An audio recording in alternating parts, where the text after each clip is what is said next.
Good morning students. इससे पहले वाला जो वीडियो था उस वीडियो के अंदर हमने पढ़ा था कारा का जो थैलस होता है उसकी स्ट्रक्चर, प्लांट बॉडी की स्ट्रक्चर, ग्लोब्यूल की स्ट्रक्चर कैसी होती है और न्यूक्लियल की स्ट्रक्चर कैसी होती है। ग्लोब्यूल जो होता है वो मेल का रिप्रोडक्टिव पार्ट होता है और जो न्यूक्लियल होता है वो फीमेल का रिप्रोडक्टिव पार्ट होता है। ग्लोब्यूल से क्या बनता है? एंथ्रीडिया बनता है और न्यूक्लियल से क्या बनेगा? oogoनियम या अंडदानी का निर्माण होता है। तो कारा के अंदर जो रिप्रोडक्शन होता है वो दो तरीके से होता है। एक तो अलैंगिक जनन होता है, एसेक्सुअल रिप्रोडक्शन होता है, और दूसरा लैंगिक जनन होता है, सेक्सुअल रिप्रोडक्शन होता है। तो पहले हम एसेक्सुअल रिप्रोडक्शन के अंदर देखते थे। ये तीन मेथड के द्वारा होता है। एक तो एमाइलम स्टार्स के द्वारा होता है, दूसरा बल्बिल्स के द्वारा होता है और तीसरा ट्यूबर्स के द्वारा होता है। एमाइलम स्टार्स क्या होते हैं? ये स्टार्च से बनी हुई संरचना है। इनके अंदर क्या भरा हुआ रहता है? स्टार्च भरा हुआ रहता है। ठीक है। और ये किससे बनते हैं? जो प्लांट, जैसे मान लो ये कारा का प्लांट है, ठीक है। प्लांट का जो लोअर नोड जो रहता है, सबसे नीचे का जो नोड रहता है, ठीक है, ये नोड यहाँ पे राइजोइड्स लगे रहते हैं। तो लोअर जो नोड जो होता है, नीचे का जो पर्व संधि होती है, वहां से ये स्टार शेप संरचनाएं विकसित होती है। ठीक है। नोडल्स जो लोअर नोड जो रहता है वहां की कोशिकाओं से ये बनता है। तो आधारीय पर्व संधि से इसका निर्माण होता है। लोअर नोड की जो सेल्स होती हैं उसी से क्या बनते हैं? एमाइलम स्टार्स बनते हैं। ये तारे के आकार की संरचनाएं होती है, स्टार शेप होती हैं और इनके अंदर स्टार से भरा हुआ रहता है। ये प्लांट से अलग हो जाते हैं और अलग होकर क्या करते हैं? नया थैलस विकसित कर लेते हैं। ठीक है। एमाइलम स्टार से जो होते हैं वो प्लांट से अलग हो जाते हैं और अलग होकर क्या करेंगे? नया थैलस विकसित कर लेते हैं, डेवलप कर लेते हैं। इसे हम क्या बोलेंगे? एमाइलम स्टार्स बोलते हैं। दूसरा बल्बिल्स होता है। तो ये भी किससे बनता है? नोडल सेल से। बल्बिल्स भी कहाँ बनते हैं? नोड वाली जो कोशिकाएं होती है वहां पर ही इनका डेवलपमेंट होता है। ये क्या करती है? जो बल्बिस होते हैं वो लीफ लाइक स्ट्रक्चर होती है। ठीक है। पत्तियों समान संरचनाएं होती है और इनके अंदर फूड मटेरियल भरा हुआ रहता है। ठीक है। इनके अंदर फूड मटेरियल भरा हुआ रहता है। जब इनको अनुकूल परिस्थितियां मिलती है या जब इनको फेवरेबल कंडीशंस मिलती है तब इनके चारों तरफ एक मोटी लेयर बन जाती है। ठीक है। इनके चारों तरफ मोटी लेयर बन जाएगी और इसका जो न्यूक्लियस होता है वो डिवीजन करना शुरू कर देगा। इसका न्यूक्लियस डिवीजन करेगा, डिवीजन करके नया थैलस बना लेता है। तो ये जो डिवीजन होता है ये किसके द्वारा होता है? बल्बिल्स के द्वारा। या रिप्रोडक्शन जो होता है वो बल्बिल्स के द्वारा होता है। एसेक्सुअल रिप्रोडक्शन है। तीसरा जो होता है वो ट्यूबर्स के द्वारा होता है। ट्यूबर्स बनते हैं राइजोइड के अंदर। ठीक है। राइजोइड के अंदर इस तरह से गांठे नुमा संरचनाएं बन जाती है, गोल गोल ट्यूब लाइक स्ट्रक्चर बन जाती है। छोटी सी ग्रेन्यूल, इस तरह से छोटी छोटी कणिकाएं, इरेगुलर ट्यूबुल्स बन जाती हैं। ठीक है। ट्यूबर लाइक स्ट्रक्चर बनती है और ये जो ट्यूबर्स होते हैं इनके अंदर भी फूड मटेरियल स्टोर रहता है। ये प्लांट से अलग हो जाते हैं और अलग होने के बाद में क्या करेंगे? नया थैलस बना लेते हैं। ठीक है। नया थैलस डेवलप कर लेते हैं। उसके अलावा एक प्रोटोनिमा से भी होता है। तो प्रोटोनिमा राइजोइड से भी बन सकते हैं, नोडल सेल से भी बन सकते हैं। प्रोटोनिमा जो होते हैं वो प्राइमरी प्रोटोनिमा की तरह बिहेव करते हैं। ठीक है। प्रोटोनिमा जो बनेंगे वो प्राइमरी प्रोटोनिमा की तरह बिहेव करते हैं। जब हम सेक्सुअल रिप्रोडक्शन पढ़ेंगे तो उसमें जब हम लास्ट की अवस्था पढ़ते हैं, ठीक है, जब जो जाइगोट बनेगा, जाइगोट जब डेवलप होता है या जाइगोट में जब अंकुरण होता है, जर्मिनेशन होता है, उस टाइम पे प्रोटोनिमा हमारे काम में आता है। तो प्रोटोनिमा को हम आगे भी देखेंगे। यहाँ पे मैं एक बार नॉर्मल बता रहा हूँ कि प्रोटोनिमा जो बनते हैं वो राइजोइड से भी बन सकते हैं और नोड से भी बन सकते हैं। ऊपर जो स्टेम रहता है वहां पे नोड वाले पार्ट से भी बनते हैं और प्राइमरी प्रोटोनिमा की तरह बिहेव करते हैं। प्राइमरी प्रोटोनिमा जो रहता है वो आगे डिवीजन करता है और डिवीजन करके क्या बनाएगा? सूट वाला पार्ट बना लेता है, एपेक्स बना लेता है। तो चार प्रकार से डिवीजन होता है। कौन रिप्रोडक्शन होता है? Asexual reproduction. ठीक है। एमाइलम स्टार्स, बल्बिल्स, ट्यूबर्स और प्रोटोनिमा के द्वारा। इसके बाद में हम देखेंगे सेक्सुअल रिप्रोडक्शन कैसे होता है।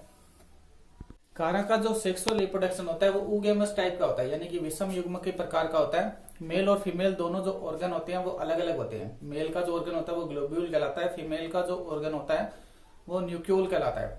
तो सबसे पहले हम देखते हैं ग्लोब्यूल का डेवलपमेंट कैसे होता है। मेल ऑर्गन जो होता है उसे ग्लोब्यूल या एंथ्रीडिया बोलते हैं। तो एंथ्रीडिया का डेवलपमेंट या ग्लोब्यूल का डेवलपमेंट किस तरह से होता है उसके बारे में देखते हैं। तो ग्लोब्यूल का जो डेवलपमेंट होता है वो नोड की सेल से होता है। नोड पे जो लिमिटेड ग्रोथ वाली जो ब्रांचेज होती है उन्हीं ब्रांचेज पे ग्लोब्यूल का डेवलपमेंट होता है और उन ब्रांचेज में जो नोड की शाखा होती है वहां पे कोई भी एक सेल एक्टिव हो जाती है। ठीक है। तो नोड पे कोई भी एक सेल एक्टिव हो जाकर क्या करेगी? डिवीजन करेगी और डिवीजन करके सबसे पहले वो एक कोशिका बनाती है जिसे इनिशिएटर सेल बोलते हैं। ठीक है। इसे क्या बोलेंगे? इनिशियल सेल बोलते हैं। सबसे पहले एक कोशिका बनेगी और एक कोशिका को हम बोलते हैं इनिशियल सेल। अब इस इनिशियल सेल के अंदर ट्रांसवर्स डिवीजन होते हैं, अनुप्रस्थ विभाजन होते हैं। जिससे दो कोशिकाएं बनती है। ऊपर की तरफ में एंथ्रीडियल इनिशियल सेल कहलाती है और नीचे वाली कोशिका पेडिसिल सेल कहलाती है। इस कोशिका के अंदर आगे जाकर कोई डिवीजन नहीं होता है, ये सिर्फ व्रंत बनाने का काम करती है, पेडिसिल बनाती है। जो एंथ्रीडियल इनिशियल सेल होती है इसे बोलते हैं पूधानी प्रारंभिका। तो एंथ्रीडियल इनिशियल सेल के अंदर वर्टिकल डिवीजन होते हैं, ठीक है। इसके अंदर क्या होगा, वर्टिकल डिवीजन होते हैं 2 या 3 बार, जिससे 8 कोशिकाएं बनती है। कितनी सेल बनेगी, 8 कोशिकाएं। 8 कोशिकाओं में भी 2-2 जैसे 4-4 कोशिकाओं के टायर बन जाते हैं, ठीक है। 8 कोशिकाओं में भी क्या होगा, 4-4 कोशिकाओं के टायर बन जाते हैं। तो बाहर वाली जो 4 सेल्स होती हैं वो कहलाती हैं शील्ड सेल्स या परिरक्षिका कोशिका बोलते हैं इसको, ठीक है। 4 कोशिकाएं जो बाहर की तरफ में रहती है इन्हें हम क्या बोलेंगे, शील्ड सेल बोलते हैं। और जो 4 कोशिकाएं अंदर की तरफ में रहती है ये वाली, इन्हें हम बोलते हैं प्राइमरी कैपिटुलम कोशिका, ठीक है। प्राइमरी कैपिटुलम सेल बोलते हैं इसको, हिंदी में बोलते हैं मुंडक कोशिका। प्राइमरी कैपिटुलम सेल बनती है और 4 बनती है शील्ड सेल, और एक पेडिसिल सेल रहती है, ये साथ में चलती रहती है, इसमें डिवीजन नहीं होते हैं। अब ये जो 8 सेल बनी है, ठीक है, ये जो 8 सेल बनी है, इन 8 सेल्स के अंदर वापस से वर्टिकल और ट्रांसवर्स डिवीजन होते हैं, ठीक है। प्राइमरी कैपिटुलम सेल के अंदर भी वर्टिकल ट्रांसवर्स डिवीजन होते हैं, और जो शील्ड सेल होती है उसके अंदर भी वर्टिकल और ट्रांसवर्स डिवीजन होते हैं। तो ये जो 4 शील्ड सेल है ये डिवीजन करके 8 शील्ड सेल बनाती है, ठीक है। 4 से कितनी शील्ड सेल बनेगी, 8 शील्ड सेल बनती है, और ये बाहर का कवर बनाने का काम करती है इस तरह से, ठीक है। 4 आगे की तरफ रहती है, 4 पीछे की तरफ रहती है। ये क्या बनाती है, बाहर का कवर बनाती है, जो ग्लोब्यूल होता है उसके बाहर का कवर बनता है इनसे। अब जो 4 प्राइमरी कैपिटुलम सेल्स होती हैं उनके अंदर भी वर्टिकल और ट्रांसवर्स डिवीजन होते हैं। 4 से कितनी सेल बनती है, 8 सेल बनती है, ठीक है। ये 4 सेल्स डिवीजन करेगी, 4-4 के 2 टायर बन जाते हैं इसमें, ठीक है। ये 4 सेल्स वर्टिकल ट्रांसवर्स डिवीजन करती है, इसमें 4-4 के 2 टायर बन जाते हैं। टोटल कितनी सेल होती है, 8 सेल होती है, जिसमें से 4 जो होती है ये वाली, ठीक है, ये तो बाहर की शील्ड सेल्स हो गई। उसके नीचे की जो लेयर होती है वो 4 क्या कहलाती है, मैनुब्रियल सेल्स कहलाती है, ठीक है। शील्ड सेल्स के ठीक नीचे वाली जो लेयर होती है उसे क्या बोलते हैं, मैनुब्रियम सेल्स बोलते हैं। और मैनुब्रियम सेल्स के नीचे 4 कोशिकाओं की लेयर प्रेजेंट होती है, उसे हम क्या बोलेंगे, प्राइमरी कैपिटुलम सेल बोलते हैं, ठीक है। तो 4-4 कोशिकाओं के टायर बन गए। इन 4-4 कोशिकाओं में वापस से डिवीजन होगा, ठीक है। इन कोशिकाओं में भी क्या होगा, वापस से डिवीजन होगा। इन 4 से जो प्राइमरी कैपिटुलम सेल है वो डिवीजन करके 8 प्राइमरी कैपिटुलम सेल बनाती है, और जो 4 मैनुब्रियल सेल्स होती हैं वो डिवीजन करके 8 मैनुब्रियल सेल्स बनाती है। तो इस तरह से टोटल यहाँ पे कितनी सेल्स बन जाती है, 24 कोशिकाएं। 8 शील्ड सेल्स, 8 कितनी शील्ड सेल कोशिकाएं, 8 प्राइमरी कैपिटुलम कोशिकाएं, 8 मैनुब्रियल कोशिकाएं, तो टोटल 24 सेल्स बन जाती है यहाँ पे। तो देखो शील्ड सेल्स कितनी है, 8 है, और ये बाहर का कवर बना रही है। मैनुब्रियल सेल्स कितनी है, 8 है, तो 4 आगे की तरफ रहती है, 4 पीछे की तरफ रहती है, तो मैनुब्रियल सेल्स कितनी हो गई, 8। प्राइमरी कैपिटुलम सेल कितनी हो गई, 8। 4 आगे की तरफ जो अंदर वाली लेयर है, 4 आगे की तरफ रहती है, 4 पीछे की तरफ रहती है, तो टोटल कितनी हो जाती है, 8 कोशिकाएं। तो 8 शील्ड सेल्स, 8 मैनुब्रियल सेल्स और 8 प्राइमरी कैपिटुलम कोशिकाएं, टोटल 24 सेल्स बनती है। अब जो प्राइमरी कैपिटुलम कोशिका होती है उसके अंदर डिवीजन होते हैं। प्राइमरी कैपिटुलम कोशिका के अंदर डिवीजन होगा, और ये डिवीजन करके क्या बनाती है, सेकेंडरी कैपिटुलम सेल बनाती है, ठीक है। ये डिवीजन करके क्या बनाएगी, सेकेंडरी कैपिटुलम कोशिका बनाती है। साथ में थोड़े लंबे लंबे फिलामेंट्स बन जाते हैं, ठीक है। साथ में क्या बन जाते हैं, लंबे लंबे फिलामेंट्स बन जाते हैं। जो मैनुब्रियल सेल्स होती है वो थोड़ी सी लंबाई में वृद्धि कर लेती है, ठीक है। मैनुब्रियल सेल्स क्या करेगी, थोड़ी सी लंबाई में ग्रोथ कर लेती है, और उनकी स्ट्रक्चर हो जाती है रोड शेप में, रोड लाइक स्ट्रक्चर हो जाती है इनकी, ठीक है। जैसे छड़ होती है ना, छड़ के आकार की संरचना इनकी बन जाती है। अब देखो प्राइमरी कैपिटुलम कोशिका ने डिवीजन किया, डिवीजन से क्या बनाया, सेकेंडरी कैपिटुलम सेल बनाया। सेकेंडरी कैपिटुलम सेल के साथ में क्या बना, ये लंबे लंबे फिलामेंट्स बन जाते हैं। अब सेकेंडरी कैपिटुलम कोशिका वापस से माइटोसिस डिवीजन करेगी। सेकेंडरी कैपिटुलम कोशिका वापस से माइटोसिस डिवीजन कर रही है, और जिससे क्या कर रहे हैं, जो फिलामेंट यहाँ पे छोटे छोटे थे वो लंबे लंबे फिलामेंट बन जाते हैं, ठीक है। जो फिलामेंट ऊपर में छोटे छोटे दिखाई दे रहे थे उनके लेंथ या उनके इलोंगेटेड, ठीक है, इलोंगेटेड हो जाते हैं, लंबे हो जाते हैं, लंबाई इनकी बढ़ जाती है। तो लंबे लंबे इस तरह से फिलामेंट बन जाते हैं। किससे बनेंगे, सेकेंडरी कैपिटुलम कोशिका में माइटोसिस डिवीजन होगा, और उससे एंथ्रीडियल फिलामेंट बनते हैं। ये लंबे लंबे जो फिलामेंट्स बन रहे हैं इन्हें हम क्या बोलते हैं, एंथ्रीडियल फिलामेंट बोलते हैं इनको। इन्हें क्या बोलेंगे, एंथ्रीडियल फिलामेंट। जो एंथ्रीडियल फिलामेंट होते हैं इनके अंदर 100 से लेकर 200 तक की कोशिकाएं प्रेजेंट होती है। इनके अंदर क्या होगा, 100 से लेकर 200 तक की इनके अंदर सेल्स प्रेजेंट होती हैं। जो एंथ्रीडियल फिलामेंट है वो वापस से डिवीजन करेंगे, एंथ्रीडियल फिलामेंट फिर से डिवीजन करेंगे और ये क्या बनाते हैं, स्पर्मेटोजोइड मदर सेल बनाते हैं। ठीक है, स्पर्मेटोजोइड मदर सेल। जो स्पर्मेटोजोइड मदर सेल्स होती है उनमें फिर डिवीजन होगा, यहाँ पे ये फिर डिवीजन करेगी और डिवीजन करके क्या बनाती है, एंथ्रीडिया। और एंथ्रीडिया से फिर आगे क्या बनते हैं, एंथ्रीजोइड्स बनते हैं, पुंगणु का निर्माण हो जाता है। एंथ्रीडिया को क्या बोलते हैं, एंथ्रीडिया से क्या बनेंगे, आगे एंथ्रीजोइड्स बनते हैं। इन्हें स्पर्म भी बोल सकते हैं, इन्हें पुंगणु भी बोलते हैं। ठीक है, तो एंथ्रीजोइड्स बन जाते हैं, बाइफ्लैजिलेट होते हैं, दो दो कशाभिकाएं प्रेजेंट होती है। इसका जो आगे का सिरा होता है वहां पे 2 फ्लैजिला प्रेजेंट होती है, एक इसमें न्यूक्लियस प्रेजेंट होता है। तो ये क्या बन गया, मेल का ऑर्गन बन गया या स्पर्म का निर्माण हो गया यहाँ पे। ठीक है, स्पर्म का फॉर्मेशन। ग्लोब्यूल के डेवलपमेंट के बाद में आता है न्यूक्यूल का डेवलपमेंट। न्यूक्यूल को हम बोलते हैं oogoनियम या अंडदानी बोलते हैं। तो अंडदानी का डेवलपमेंट भी जो लिमिटेड ग्रोथ वाली जो ब्रांचेज होती है वहीं से होता है। वहां पे नोड की कोई भी एक सेल एक्टिव हो जाती है और एक्टिव होकर डिवीजन करना शुरू कर देती है। सबसे पहले एक कोशिका बनाएगी जिसे इनिशियल सेल बोलते हैं, उसे हम क्या बोलेंगे, इनिशियल सेल बोलते हैं। तो इनिशियल सेल जब बनती है तो उसके अंदर 2 बार ट्रांसवर्स डिवीजन होते हैं और ये क्या बनाती है, 3 कोशिकाएं बनाएगी। सबसे ऊपर oogoनियल मदर सेल बनती है, बीच में बनती है नोडल सेल और उस सबसे नीचे बनती है पेडिसिल सेल। इसे वृंत कोशिका बोलते हैं, पेडिसिल सेल को, नोडल सेल को पर्वसंधि कोशिका बोलते हैं और oogoनियल मदर सेल को बोलते हैं अंडधानी मात्र कोशिका। ठीक है, अंडधानी मात्र कोशिका। तो सबसे पहले ऊपर देखते हैं, जो oogoनियल मदर सेल होती है वो थोड़ी सी इलोंगेटेड हो जाती है, लंबाई में वृद्धि कर लेती है। ठीक है, ये थोड़ी सी इस तरह से लंबाई में वृद्धि कर लेगी और क्या बनाती है, ट्रांसवर्स डिवीजन होते हैं, लंबाई में वृद्धि करेगी और इसके अंदर ट्रांसवर्स डिवीजन होते हैं, अनुप्रस्थ विभाजन होंगे, जिससे 2 कोशिकाएं बनती है।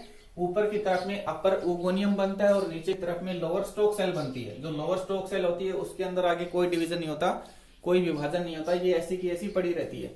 जो अपर oogoनियम होता है वो आगे डिवीजन करके यूनिन्यूक्लिएट एक एग बनाता है, एक केंद्र की अंडे का निर्माण करता है। तो ये तो हो गया ऊपर वाली कोशिका का काम। अब बची नोडल सेल। ठीक है, नोडल सेल को क्या बोलते हैं, पर्वसंधि कोशिका। तो नोडल सेल के अंदर बहुत सारे वर्टिकल डिवीजन होते हैं, बार बार इसके अंदर उदग्र विभाजन होते हैं, वर्टिकल डिवीजन होंगे और उससे क्या बनेगी, 2 सेल्स बनती है। एक तो बनती है सेंट्रल सेल, बीच के अंदर तो सेंट्रल सेल बनेगी और उसके चारों तरफ में 5 पेरिफेरल कोशिकाएं बन जाती है।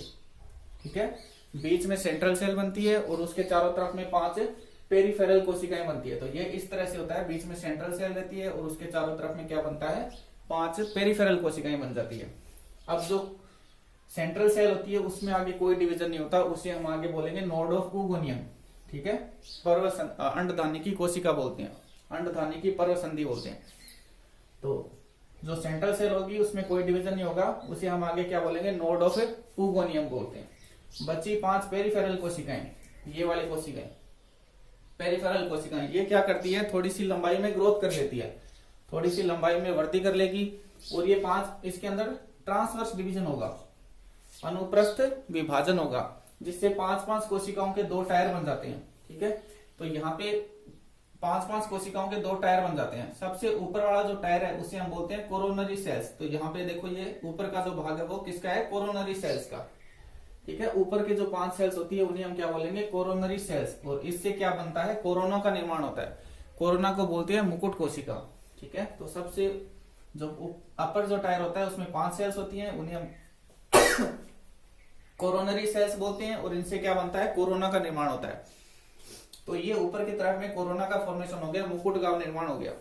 बची लोअर 5 सेल, नीचे के जो टायर होते हैं उसे हम क्या बोलते हैं, ट्यूब सेल बोलेंगे। नीचे की जो 5 कोशिकाओं का जो टायर बना था उसे हम क्या बोलेंगे, ट्यूब सेल या नलिका कोशिका बोलते हैं। ये ट्यूब सेल थोड़ी सी लंबाई के अंदर वृद्धि कर लेती है। ठीक है, लंबाई में थोड़ी सी ग्रोथ कर लेगी और ये क्या बनाती है, oogoनियम की प्रोटेक्टिव लेयर बनाती है। यहाँ पे हमने जो oogoनियम बनाया था उसकी बाहर की जो कवर होती है या जो सुरक्षात्मक आवरण होता है वो कौन बनाता है, वो ट्यूब सेल्स बनाती है, oogoनियम की प्रोटेक्टिव लेयर। तो यहाँ पे देखो चारों तरफ में उसके ये लेयर बनी हुई है, इसे हम क्या बोलते हैं, प्रोटेक्टिव लेयर बोलते हैं। ठीक है, तो ये चारों तरफ की जो लेयर बनी हुई है ये किससे बनी हुई है, ट्यूब सेल से बनी हुई है, प्रोटेक्टिव लेयर से बनी हुई है। तो यहाँ पे इस तरह से पूरा जो न्यूक्लियस होता है उसका डेवलपमेंट हो जाता है। बच्ची कौन सी देखो, स्टॉक सेल, तो यहाँ पे ये स्टॉक सेल प्रेजेंट है। हम बोल रहे थे node of oogonia central cell, तो यहाँ पे ये नोड ऑफ oogonia प्रेजेंट है सेंट्रल सेल।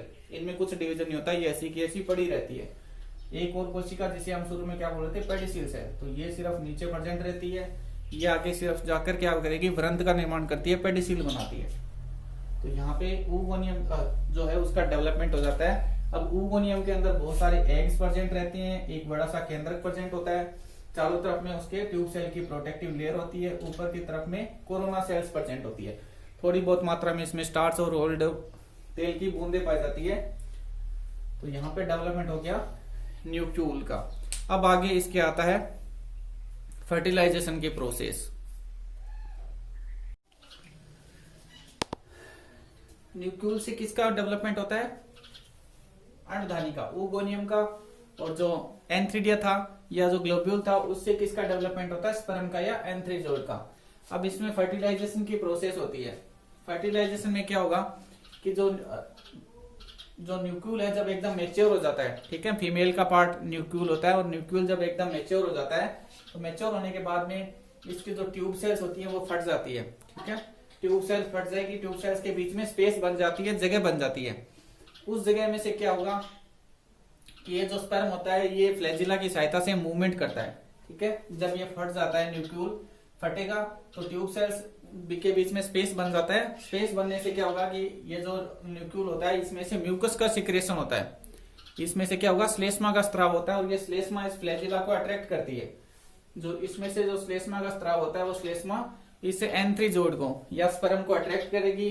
स्पर्म जो है वो फ्लैजिला की सहायता से गति करते हुए इसके ऊपर आता है, ठीक है, गति करते हुए यहाँ पे आएगा, और इसके अंदर जो अंडधानी होती है या जो oogonia होता है उसके अंदर एंटर कर जाता है, उसके अंदर प्रवेश कर जाता है। अब दोनों का जो न्यूक्लियस है, इसका न्यूक्लियस और स्पर्म का न्यूक्लियस, दोनों न्यूक्लियस फ्यूज हो जाते हैं, और फ्यूज होने के बाद में क्या बनाते हैं, डिप्लॉइड जाइगोट बनाते हैं। क्या बोलेंगे, डिप्लॉइड जाइगोट। तो यहां तक जाइगोट बन जाता है। जब जाइगोट की जो लेयर होती है, ठीक है, मान लो ये जाइगोट है, तो जाइगोट के जब मोटी ऊपर लेयर बन जाती है, एक मोटी वाल बन जाती है, तब हम जाइगोट को क्या बोलते हैं, ऊसपोर बोलते हैं, निषेक्तांड या ऊसपोर बोलेंगे। अब ऊसपोर जो रहता है वो आगे जर्मिनेट करता है। ऊसपोर के अंदर आगे जर्मिनेशन की प्रोसेस होती है, अंकुरण होता है। अंकुरण में क्या होगा, ये हमारा जाइगोट बना, टू एंड डिप्लॉइड अवस्था के अंदर होता है, इसके अंदर एक न्यूक्लियस प्रेजेंट होता है। ये न्यूक्लियस मियोसिस डिवीजन करता है, अर्धसूत्री विभाजन करेगा। अर्धसूत्री विभाजन से एक न्यूक्लियस से कितने बनते हैं, 4 हैप्लॉइड न्यूक्लियस बनेंगे, ठीक है। अब 4 में से ये फिर डिवीजन करते हैं, इनमें फिर विभाजन होगा, और 4 में से क्या होगा, एक न्यूक्लियस तो ऊपर की ओर रह जाता है और बाकी 3 नीचे की ओर रह जाते हैं। अब यहाँ पर ऊपर वाले को हम बोल रहे हैं एपिकल सेल, और नीचे वाले को हम बोलेंगे बेसल सेल, ठीक है। सबसे पहले क्या होता है, इसका न्यूक्लियस डिवीजन करेगा और ये 4 न्यूक्लियस बनाता है, या ऐसे बोल दो कि 4 सेल बनाता है। इन 4 सेल्स में से एक सेल तो ऊपर रह जाती है और बाकी 3 सेल नीचे चली जाती है। ऊपर वाली सेल को हम बोलते हैं एपिकल सेल, नीचे वाले को हम बोलेंगे बेसल सेल, ठीक है। नीचे वाली को क्या बोलेंगे, बेसल सेल। जो बेसल सेल्स होती है वो बाद में खराब हो जाती है, और जो एपिकल सेल होती है वो डिवीजन करती है। इसे एपिकल सेल भी बोल सकते हो, या इसे लेंटिकुलर सेल भी बोलते हैं, लेंटिकुलर सेल भी बोलते हैं इसको।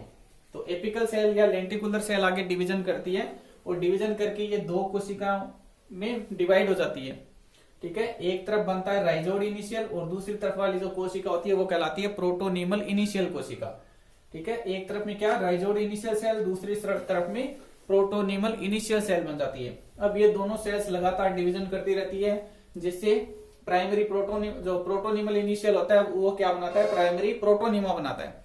प्रोटोनीमल इनिशियल से क्या बनेगा, प्राइमरी प्रोटोनीमा बनेगा, और जो राइजोइड इनिशियल था वो क्या बनाता है, प्राइमरी राइजोइड बनाएगा। अब ये सेल्स दोनों फिर से डिवीजन करेगी, प्राइमरी प्रोटोनीमा और प्राइमरी राइजोइड फिर डिवीजन करते हैं, और डिवीजन करके प्राइमरी राइजोइड तो राइजोइड बनाएगा, मूलाभास बनाता है, और जो प्राइमरी प्रोटोनीमा था वो डिवीजन करके सूट वाला पार्ट बनाता है, एपेक्स वाला भाग बनाता है, या चाहे बोल दो स्टेम या लीफ बनाता है। तो इस तरह से पूरा जो थैलस होता है उसका डेवलपमेंट हो जाता है। तो यहाँ पे आपका ये जो कारा जो है वो कंप्लीट हो जाता है। Germination, fertilisation. फर्टिलाइजेशन में क्या होगा, जो न्यूक्लियस जब एकदम मेच्योर हो जाएगा तो इसकी जो बाहर वाली जो वाल होती है वो फट जाती है। फटने से इसके अंदर श्लेष्मा का सिक्रेशन होता है और वो जो श्लेष्मा होता है वो स्पर्म को अपनी तरफ अट्रैक्ट करता है, आकर्षित करता है। स्पर्म तो फ्लैजिला की सहायता से तैरता हुआ या मूवमेंट करता हुआ इसके अंदर आता है। दोनों के न्यूक्लियस फ्यूज्ड हो जाते हैं और फ्यूज होने के बाद में क्या बनाते हैं, डिप्लॉइड जाइगोट बनाएंगे। अब ये जो डिप्लॉइड जाइगोट बना ये फिर आगे डिवीजन करेगा, इसका न्यूक्लियस मियोसिस डिवीजन करेगा, 4 न्यूक्लियस बनते हैं या 4 सेल बनती है। एक सेल ऊपर रह जाती है और 3 सेल नीचे रह जाती है। नीचे वाली सेल्स बाद में खराब हो जाती है, ऊपर वाली जो सेल होती है वो डिवीजन करती है, वो डिवीजन करके 2 सेल बनाती है, राइजोड इनिशियल और प्रोटोनिमल इनिशियल। ये दोनों सेल फिर डिवीजन करेगी और प्राइमरी प्रोटोनिमा और प्राइमरी राइजोड बनाते हैं। ये फिर डिवीजन करेंगे और जो प्राइमरी राइजोड है वो राइजोड का पार्ट बनाएगा, जो प्राइमरी प्रोटोनिमा था वो शूट वाला पार्ट बनाता है, रूट स्टेम और लीफ वाला पार्ट बनाता है। ठीक है, नोड इंटरनोड वगैरह इसमें बन जाते हैं। तो इस तरह से पूरा थैलस का डेवलपमेंट हो जाता है। तो यहाँ पे आपका चैप्टर कारा कंप्लीट हो जाता है। वीडियो अगर बढ़िया लगे तो लाइक शेयर और सब्सक्राइब जरूर करें। Thank you.